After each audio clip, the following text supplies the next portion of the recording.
Les laboratoires nucléaires canadiens qui gèrent le site pour le gouvernement fédéral, qui est propriétaire, ont accepté de nous ouvrir les portes.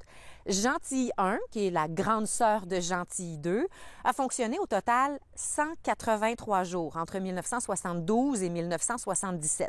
C'était un réacteur prototype, mais qui présentait des défaillances assez importantes, alors on a décidé de le fermer. N'entre pas qui veut sur le site. Les agents de sécurité ont pris nos données biométriques, on est passé au détecteur de métal et d'explosifs. Pendant notre visite, on a eu accès à la zone 2 de contamination. Ça veut dire que c'est possible d'être en contact avec de la radiation. Alors, on a dû porter des sarraux jetables, des gants, des couvre-chaussures. Et à la sortie de cette zone-là, on devait passer dans un détecteur de radiation pour le corps entier. Et chacun de nos équipements ont été détectés manuellement, même mon calepin et mon crayon. Mais le principal danger en ce moment à Gentilly 1, ce n'est pas la radiation, c'est l'amiante.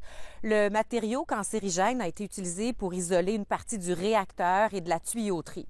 On est en train de le retirer et ça demande un protocole qui est similaire à celui de la radiation, c'est-à-dire des tentes ventilées, des habits de protection complets.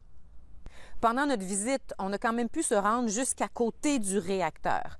Il faut dire qu'il y a plus de carburant à l'intérieur. En 1984, les tiges de carburant ont été retirées et placées dans de grands silos blindés. On les a laissés là pendant 40 ans.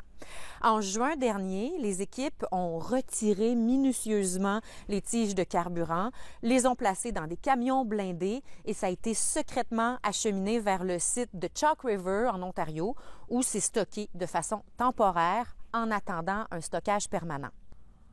L'été prochain, la Commission canadienne de sûreté nucléaire va tenir des audiences pour accorder un permis de démolition complète.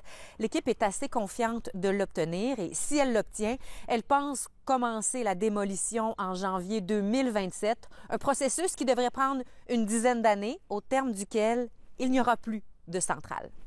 Ici Sophie Bernier, Radio-Canada, Champlain.